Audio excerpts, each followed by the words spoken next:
gracias por la invitación. Lo que yo quisiera hoy platicarles es, bueno, que en México no tenemos legislado propiamente dicho los derechos sexuales y reproductivos de las mujeres. Lo que hemos ganado son un conjunto de normas que publica el Poder Ejecutivo, pero que desafortunadamente no son reformas constitucionales. Pero lo que sí ha sido reforma constitucional, y que eso es para preocupar a quienes vivimos en este país, pues ha sido una andanada de la derecha para limitar el derecho al aborto libre y voluntario. Y es así que en 2012 aproximadamente empezaron una serie de reformas constitucionales para incluir en 16 estados de la República el derecho a la vida desde la concepción. Y eso obviamente significa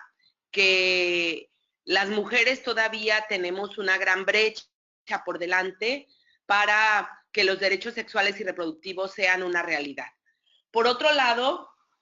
el aborto sigue considerándose un delito y bueno, no sé si ustedes supieron, pero también más o menos entre 2012 y 2014 hubo una lucha muy importante de algunas asociaciones civiles, en particular GIRE, que es el Grupo de Información en Reproducción Elegida, que defendió a varias mujeres en Guanajuato y en Baja California porque estaban presas por abortos espontáneos y que se estaban sancionando hasta con 30 años de prisión. Eso, bueno, pues lo que nos habla es que hay más bien una política criminal y no un problema de salud pública y de derechos humanos. Quiero decirles que tenemos una norma, que es la norma 046, que se empezó a discutir desde 2002 y que se hizo realidad en el 2009, pero que, pues como les decía al principio, no es una reforma constitucional, sino es una norma que publica el Ejecutivo, pero que es una norma muy completa y que particularmente es la legalización del aborto para mujeres que han vivido una violación. El pasado marzo en el Congreso discutimos si esta norma se integraba a una reforma constitucional y bueno, debo decirles que el Congreso de México se ha derechizado y que se impidió la discusión de esta norma como reforma constitucional y que incluso la campaña que hicieron algunos partidos, en particular un partido cristiano de derecha extrema, que es el Partido de Encuentro Social, diciendo que las niñas menores de edad, de 8, 9, 10 años, iban a llegar a los hospitales públicos a decir que les practicaran un aborto, lo cual es una aberración. Es una aberración primero porque efectivamente hay niñas de 8, de 9, de 10 años, de 14, que están siendo violentadas sexualmente por algún familiar, pero también por una persona masculina cercana a ellas, que las violenta y que, bueno, debo decirles que cerca del 60% de embarazos en menores de 14 años asciende a un número para escandalizar a cualquiera.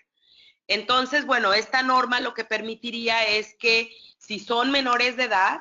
si el diagnóstico dice que las niñas están siendo violentadas por un familiar, o por el tutor que las llevó al servicio médico o la tutora, lo primero que tienen que hacer es retirarla y tratar de establecer con ella datos más certeros sobre esta situación. Y ese servicio médico se convierte en los tutores provisionales. Y por otro lado, creo que es muy importante reconocer que la Suprema Corte dictaminó el año pasado que las mujeres ya mayores de edad no necesitan una certificación de haber vivido violencia sexual para que se les pueda practicar el aborto. Entonces, bueno, con esto pues se abre una puerta, como se decía antes, las políticas de Uruguay que se han discutido de manera muy puntual en México, con todo y que se habla de que tenemos una legislación de avanzada, En materia de los derechos sexuales y reproductivos, no. Y el único lugar en donde la ILE, o sea,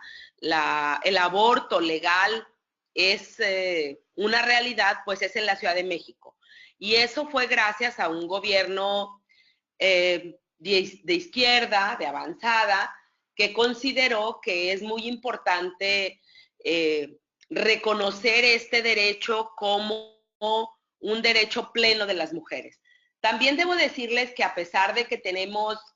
pues el método anticonceptivo para mujeres, que es el más común, que es la píldora, en 2009 el 97% de las mujeres jóvenes en edad fértil conocen este método. Sin embargo, solo 54.9% de las sexualmente activas lo utilizan, lo cual quiere decir que tenemos un problema muy serio, porque en 20 años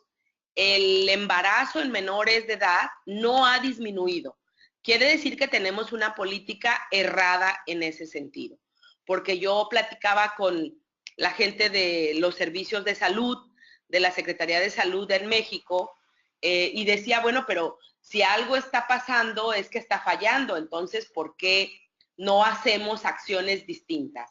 Y bueno, lo real es que en estados como de las 32 entidades, solamente 18 redujeron la razón de la mortalidad,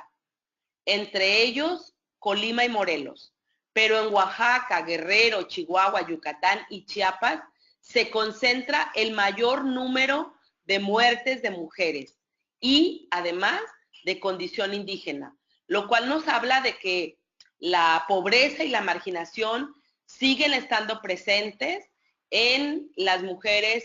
que tienen embarazos de alto riesgo, pero que además viven una gran desigualdad.